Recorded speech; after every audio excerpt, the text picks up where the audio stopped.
Hey, this is Hammer, finally getting around to posting a third and final game of the 2,500 point open tournament that started a few months ago. So this is my first game ever against Beastmen, which I was definitely excited to play. And that just leaves Dwarves, Demons of Chaos, and Wood Elves as the armies I haven't faced yet. So gaining experience little by little. Looking at my opponent's right side, he's got a unit of Gore with a War Gore and a level 2 Bray Shaman. Using the Beast lore. It's got a unit of Minotaurs next to them with additional hand weapon and a Gore Bowl BSB. It's got a big unit of Ungore. Towards the center, he's got a unit of Skirmishing Raiders. Big solid unit of Bestigore with a Beast Lord, so definitely a Night Killer unit there. And on the far left side, he's got a Cygore. He's basically a giant type monster that can throw a rock like a stone thrower. And then he's got another unit of raiders, and off the board he's got 2 units of ambushing raiders. So my deployment, I got some mounted yeomen vanguarded on the far right, men at arms to amble my lines with my level 2 of beasts. I have my knights errant with my level 4 of beasts with crown of command, my hero killing the lords unit next to them, some more yeomen, and on the far left, 2 trebuchets, my best combat unit, which is the double paladin BSB unit, and some vanguarded Pegasus knights on the left. And so here's how the board looks overall after deployment. So we kind of weighted our flanks counter to each other, which I think is always going to be in Bretonnia's advantage, just because I can use my speed to, close the wheel towards the center faster than he can. So it at least seems like more of an advantage for my army. So going to Beastman turn 1. So his unit of raiders gets in front of my trebuchet, as you can see. And I think in future games I'm going to put my trebuchets in the center, because here I'm just giving his ambushers 2 board edges that he can potentially attack my trebuchets from. So something to consider in the future. Towards the center, he moves everything up, as you can see. On the left side, again moves up, as you can see, and his Cygore throws a rock at one of my trebuchets and crushes it, does d6 wounds, so pretty accurate throw on his part. So looking at Brett turn 1, my Pegasus Knights charge a unit of Raiders, so gonna beat them and then reform to try to help out against that Cygore. On my center, kind of swap my Hero Killing the Lords unit with my BSB's unit, just to get my leadership rerolls closer to the center and get my Hero Killing the Lord closer to the Cygore. Also counter redirect his raiders in the center so that his Bestigore can't make the wheel past them if they want to charge. And take my level 2 out of my men at arms, just because there's really no shooting threat to her on the board. The right side, I redirect his Minotaurs with my yeomen, so I'm going to just sacrifice him, make him charge me, and he'll have to overrun d6 inches. Hopefully he'll be out of the fight for a significant number of turns. In my magic phase, get Savage Beast of Horos and Weissens off for my generals unit, so yeah, nobody's going to want to mess with them. Really, no other magic that would do anything important, so I just kind of low dice these spells. In my shooting phase, my remaining trebuchet tried to get some revenge against this Cygore and took 2 or 3 wounds off him. I don't know how many wounds those things have, 5 or 6. So it weakened him a little bit. After close combat, my Pegasus Knights clean up the raiders easily and reform toward the center. So on Beastman turn 2, the raiders go into my trebuchet. The Minotaurs and the Gore go into my mounted yeomen. So this is definitely what I needed. because those Minotaurs are going to overrun D6, and that's definitely not going to be enough to get past his gore. So those two units will be out of the fight for a good turn. So he also charged his raiders into my counter redirecting yeoman in the center, and reforms his Bestigor and moves him towards the center. So he's fairly bottled up here in the middle, which I like to see. He moves his Cygor past my Hero Killing Lord's unit. Still just in line of sight of my Pegasus Knights, but he placed them smartly next to the building so that I can really only clip just the corner of them and get one Peg Knight in combat if I want to charge. In his magic phase, his level 2 cast with Irresistible Force, a spell that gives you D6 strength and D6 attacks. So he cast it on his Beast Lord, and this guy is a badass now. I think he's like strength 9, 8 attacks or something like that. So yeah, pretty brutal. So after close combat, the Ungors kill my Trebuchet, and the Minotaurs beat my yeoman and overrun, as you can see. So they're definitely facing the wrong direction, which is pretty ideal. And close combat in the center with my yeoman and his Ungors, kind of just have a pillow fight and all sticking around. So on Brett turn 2, I charged my Men-at-Arms into his Bestigor. And I played this game so long ago, I don't remember why he did this. It doesn't look like a very smart move, but anyways, that's what I did. Charged my level 4's unit with Crown of Command into his Ungor. So I guess I was trying to get the double combat with the overrun into his Bestigor.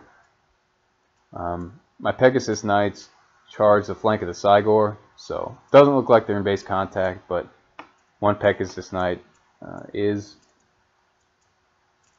So after close combat there, I put one wound on this guy, and just got one left for me to take him down. So after movements in the center, so I moved my general's unit, as you can see at the top left of the screen, so if need be he can charge the rear of that Bestigor unit. But after close combat, I fought the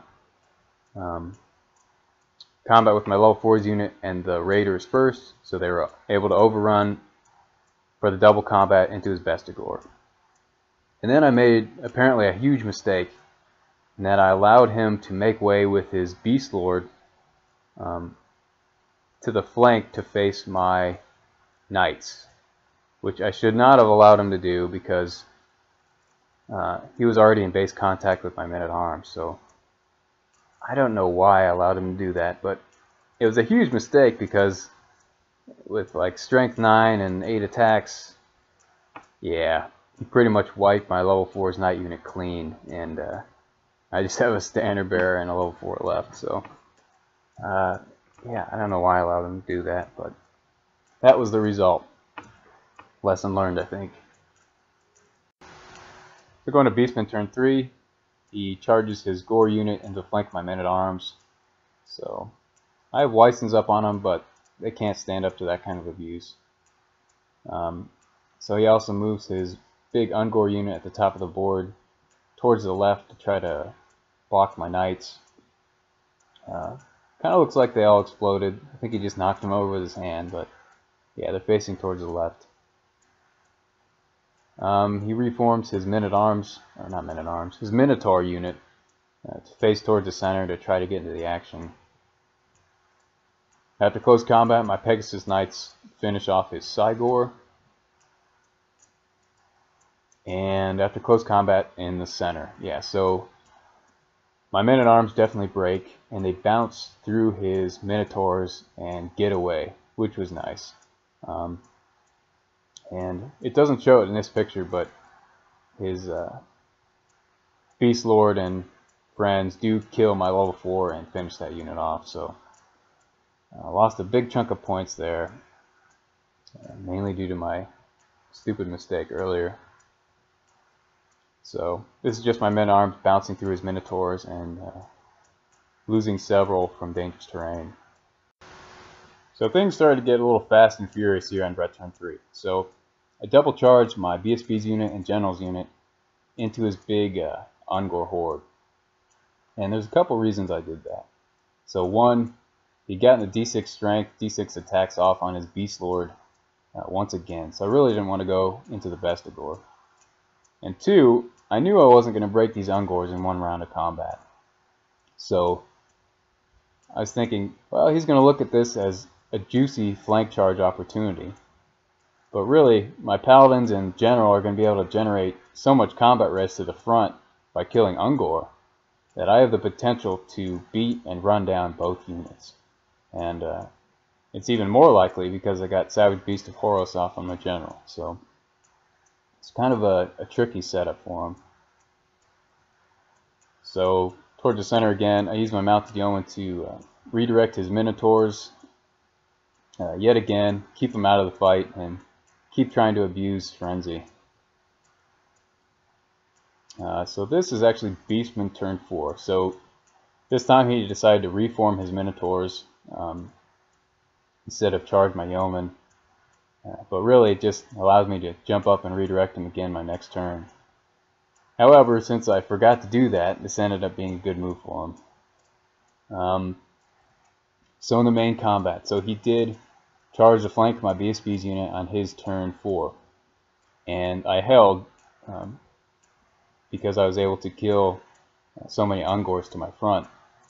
So then on Brett turn 4, I flank charged the Vestigors with my Pegasus Knights to make this combat even more favorable for me. So I flanked him, and yeah, we just crushed him. I think my BSB soloed his Beast Lord, which was pretty crazy. And then my Knights, my Horses, my Pegasus just killed so many Vestigors. My dice were really on fire. So we won the combat. My General's unit ran down the big Ungor herd, reformed with my BSB's unit, and my Peg Knights ran down his Vestigors. So just picked up a ton of points with his General and those two units. So after running down the Ungor at the top, my General's unit was kind of hung out to dry, so they took a flank charge from his Gore that had a War Gore and his level 2 in it. So that was a little bit scary. And then my Peg Knights, who had run down his Vestigor, were charged by his Minotaurs. And yeah, I think I decided to just take that because I knew he was only going to be able to overrun D6. Yeah, I was hoping maybe one would survive and I'd conserve the points, I guess. So, just another view of that. Yeah, there's my Mounted Yeoman who forgot to redirect his Minotaurs on my last turn. So yeah, that's what happened there. So his Minotaurs beat my Pegasus Knights. They did get away, which was nice, but he couldn't pursue far enough to get into my BSB's unit. And my General's unit held against a flank charge with his Gore, which was great. So one thing I did was heroic killing blow his War Gore in that unit, which was fantastic. And then with my General's leadership and my BSB's reroll, I was able to hold, which was fantastic. So just another view of that. And on Brett turn 5, Brett turn 5, I make the flank charge with my BSB's unit into his Gore and get Weissens on him to definitely clean up those points. And this time I remember to redirect his Minotaurs with my remaining Mounted Yeoman. Pretty sure this Beastman player hated Mounted Yeoman by the end of this game because yeah, these Minotaurs haven't done anything. So yeah, crushed that unit. I decided to pursue first with my BSB's unit, and based on the angle I was able to get past his Minotaurs, which was fantastic. And yeah, Beastman turned 6. He just charged his Gorball BSB against my remaining Peg Knight and picked up those points. But in the end, ended up being a 14-6 win for the Bretonnians, which I was certainly happy with, especially not having played Beastmen before. So yeah, I definitely learned to respect Minotaurs just from watching people's battle reports and watching them just chew up everything on the board once they get so frenzied. So that's the good side of frenzy, but the bad side is, I can just park Yeoman in it and make him move the direction I want to all game. So anyways, it was a good tournament. I think I ended up 3rd or something out of our small group of 8 to 10 people. So, happy enough with that. So I'd like to end this report by having kind of a rules discussion on a very common situation that I think I've gotten wrong and several others in my group may have gotten wrong. That specifically is determining the direction of pursuit from multiple combats after a unit has, after you've rolled higher on your pursuit roll than your opponent. So I'll just orient you to my figure to try to discuss this. So this figure represents the combat I had at the end of the game, where the Gore, the red unit, is charging the flank of my General's Knight unit at the top. And then in a subsequent turn, my BSB's unit has charged the flank of them. So I think the reason I've been confused by this a lot is that, well, if I roll higher in my pursuit roll after the red team has broken from combat, if I roll higher, per the COT rules, it says you remove the unit as casualties after I roll higher than them. So a lot of times a player will pick that unit up off of the board, and you're left with a situation like this. And now you're running. Well, I still have to move my full pursuit move to represent, catching the stragglers. And now you don't have the enemy unit there to orient you to figure out what angle. So it's obvious with my General's unit, he'd probably be pointed, straight south on his figure.